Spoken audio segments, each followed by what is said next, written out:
Hello everybody, welcome to what is a new month, so it means a top 5 tips of the month video. If you're not familiar with the scheme of things, once a month I look at the best or top 5 tips of the various different types of content, and as well a few things like key dates, and put them together as what I deem as the top 5 tips of the month when it comes to Marvel Contest of Champions. Let's get into it, shall we? And FYI, all of this is written down in the description down below, or it will be available as a little Word document, or document in some case, over on the Discord, which you can find on the top of the main masthead of the channel, which is the just go to my channel and then at the top click the button for the Discord. So tip number 1 is objective grind. If you don't know already, you can go to various different locations to get these done. A lot of these do revolve around Spider-Verse based grind, and also more so when it comes to doing the event quest. But when it comes to 2020 Vision and as well as Catch a Spider, there are some really kind of good locations to go to and things to consider. If you do Duel Target 184, you'll find yourself a Punisher for the 2020 Vision. When it comes to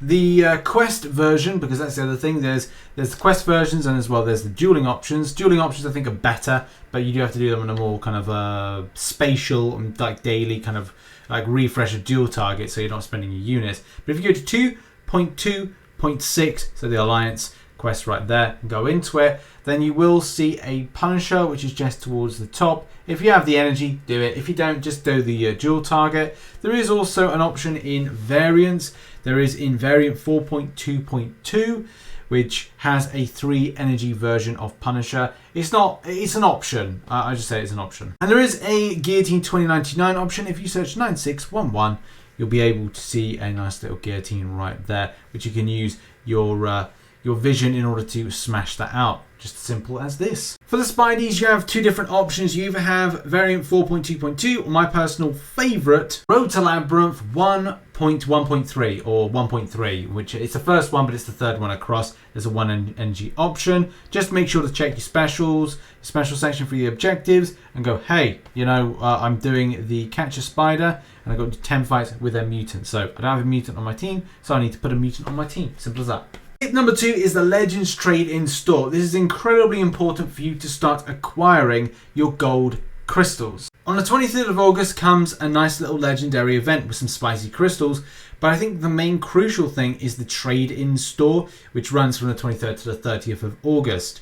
As you can trade 4 times tier 4 class catalyst crystals for 1 tier 5 class catalyst fragment crystal, and also trade 5 gold crystals for 1 uncollected gold crystal. So depending on the volumes and the limits of this, it could be a really good opportunity for players to trade in those things in order to get some really nice stuff from them. So it's very important to look at certain things, like whether or not you go and spend your glory on them, because you can go like, okay, in the glory store, especially for different types of progression levels, it is possible to purchase, and I would say maybe purchasing a couple of these like right now would be good. I'm already sporting about 31 of these, so it kind of makes sense that I'm already prepared.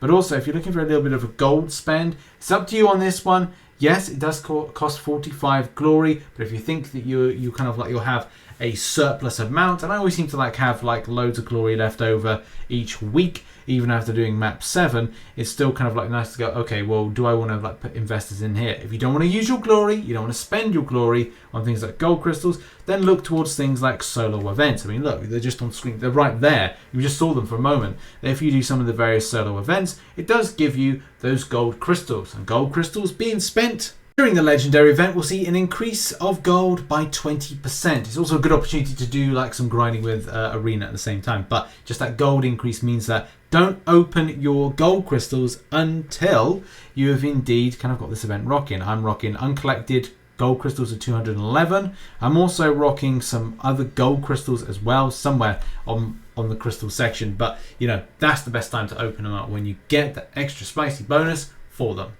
And now let's move on and talk about the top 3rd tip, and that is all about Legend Celebration Crystal. This is very important to understand your rotation of alarms to set, because that's the thing.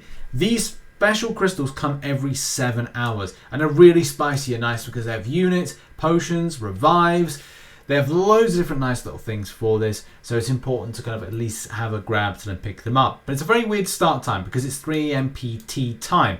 How does that transfer into, say, like European and stuff? Well, it breaks down as being 11 AM midday.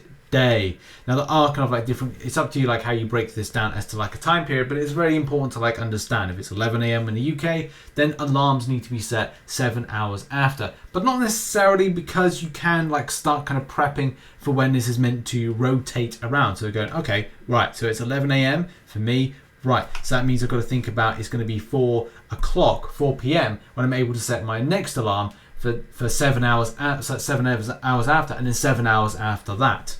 To give you an idea of how the alarm could break down, and do bear in mind, like it's completely up to you how you set your alarm and how you set your grind. Your own habits are going to be very different to either mine or someone else's, but you could look to even set it up on day 24. Yeah, it could mean that you may be without, but again, it depends on what time zone you're in as to like how you set this up. Essentially, you have to go like, right, if I set up, say on the 24th, which yes, is a day later, but essentially you might have to say to yourself, right, well, it's more convenient for me to have this at 9:30 at start point, which 7 hours later is 4:30, and then 7 hours after is 11:30 p.m. at night, and then the next day will be 6:30 in the morning. You have to really kind of like put something together that is going to be more efficient for you. You know, you could even see in the lower part here, here's another example. 11 a.m. is when the start of this event begins. 7 hours later will be 4 p.m. in the evening. Then after that is going to be 11 p.m. And then after that is going to be 6 a.m. the following morning. So again, it's all about, it's up to you as to like what your grind habits are, when you're willing to wake up, whether or not setting alarm is going to be good. Are you going to wake up your partner? Going to wake up other people in your household as a result? Those are key things to remember as to like how you set that, but I think this is a good method to understand. Set your alarms up, be able to grind those crystals out and get as much as possible in that cycle. I'll probably do a future video as to like break this down a little bit more, but it's it's a small tip for what will be a further expansive grind guide towards the end of the month when this event goes live. And now on to key dates. So my fourth tip is all about key dates. These are very important, but at the same time, there are some estimations with this. So the parry bug fix, which is meant to be a hot fix, is meant to be going live. I put this on 7th of August onwards, so as of today onwards. It may have dropped yesterday, it may be dropping in the next week, but that's really to say that we're still yet to see this. This largely means that any compensation will largely be towards the end of the month, and that's just a personal estimation there, because the fact is it takes time for Kabam to look at this stuff, and if the hotfix doesn't work properly, then it will have to be further assessed of more impact to players, which means more compensation but a longer time in which to get it. So that's something to bear in mind.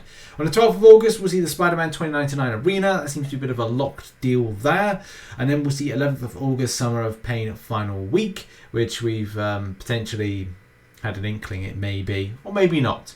16th of August onwards we'll see potentially Summoner Showdown. If the hotfix goes live, expect like a week of trials and tribulations to see whether or not it works, and 16th of August seems likely for us to see that. On the 18th of August, that is when we get the second rotation or second run of the extra arena, giving you extra snapshots and also crystal shards for creeps and crawlies. 23rd of August, we'll see the Summoner Showdown second boss. Potentially, again, estimation based on all the above that I've said. 23rd of August is when the legendary event starts, so that's going to be a good process as of what we've discussed in this video. 26th of August, Penny Parker Arena. 31st of August, end of the Legend Event Arena, legendary event. 30th of August, maybe the third and final boss of the Summoner Showdown, the last qualification, potentially, as I said, estimation. 27th of August will be the announced day for new content, so when we look over release notes, new champions coming, those kind of things.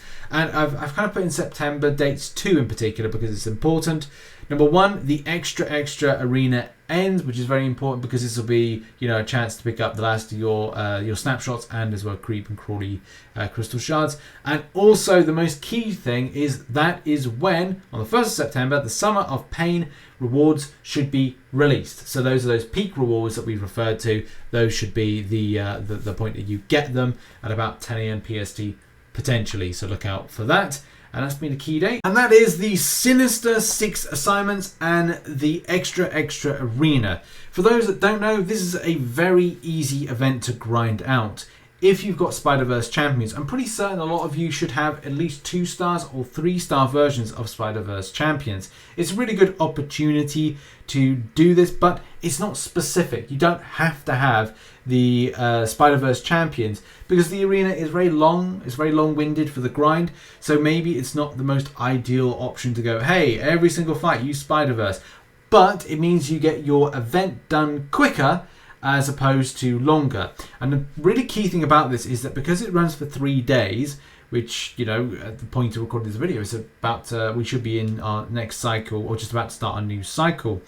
So getting points quicker is more important because it's less stress and you want to get that less stress off you. So yeah, Spider-Verse champions rotate quicker on 2 and 3 stars, so you're able to grab them quicker or rotate them quicker to then get them smashed out. So what else with this? Well, you know, when you get into this arena, also look to your objectives as well. You can really balance up your time by facing off against Spider-Verse champions. At times you can face off against 2 Spider-Man characters, which is good because anything that could be a hashtag Spider-Verse hero that you could go up against on the various teams means that if you go, okay, well, I'm just going to take a load of mutants in and then do things against them, like do the light attacks, do medium attacks, do whatever, you can use that to balance out your grind on both those things.